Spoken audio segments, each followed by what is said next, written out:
कुछ यादें ऐसी होती हैं जिनका जिक्र करने से ही इंसान की रूह कांप उठती है। एक ऐसी याद मेरे जहन में आज तक मौजूद है जो मुझे कभी चैन से जीने नहीं देती। कुछ ही साल पहले ऑफिस के काम का स्ट्रेस इतना ज़्यादा हो गया था कि मुझे रात में नींद आनी बंद हो गई थी। डॉक्टर के कहने पर मैं अपनी फैमिली के साथ कुछ दिन के लिए छुट्टियों पर शिमला चला गया। हमने वहाँ शहर के शोर से दूर एक कॉटेज बुक कराया था। लंबी जर्नी की वजह से सभी लोग काफ़ी थक चुके थे और जल्दी सो गए, पर मुझे नींद ही नहीं आ रही थी। आधी रात जब मैं पानी पीने के लिए उठा तो मैंने देखा कि मेरी बेटी रिया दरवाजे पे खड़ी होकर किसी से बात कर रही थी, पर दरवाजे के बाहर कोई नहीं था और वो खुद से ही कुछ बड़बड़ा रही थी।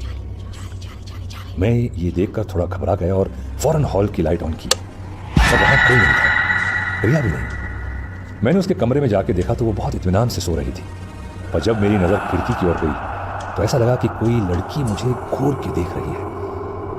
फिर मैंने सोचा कि शायद ये सब मेरी नींद ना आने की बीमारी का असर है और मैं जाके अपने कमरे में लेट गया। लेकिन अगले दिन रिया को बहुत तेज़ बुखार चढ़ गया और वो अनाप शनाप चीज़ें बोलने लगी। ऐसा लग रहा था जैसे उसने अपना दिमागी संतुलन खो दिया हो।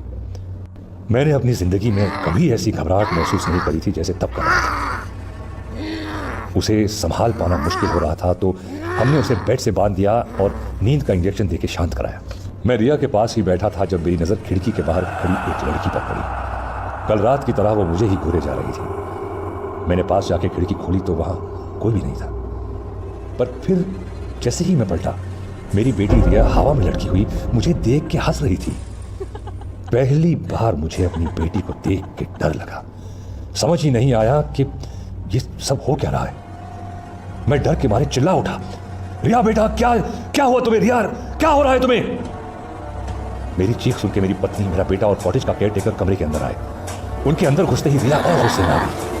उसने मुझे पीछे धक्का दिया और दरवाजे हुए बहुत जोर जोर से अपना सर घुमाने लगी और चक्कर खा के नीचे गिर पड़ी। जो उसके बाद हमने देखा उससे हमारे परिवार के होश उड़ गए।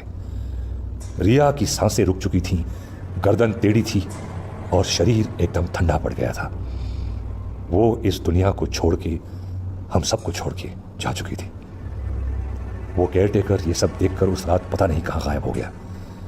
हमने उसको ढूंढने के लिए पूछताछ करवाई तो मालूम पड़ा कि उस आदमी को मरे हुए 15 साल हो गए और वो कॉटेज एक कब्रिस्तान पे बना था। मुझे आज भी ढंग से नींद नहीं आती है। उस दिन से ऐसे लगता है जैसे कोई हर रात मुझे घूर के देख रहा हो। शायद वो कॉटेज वाली लड़की, या वो केयरटेकर, या शायद मेरी बेटी।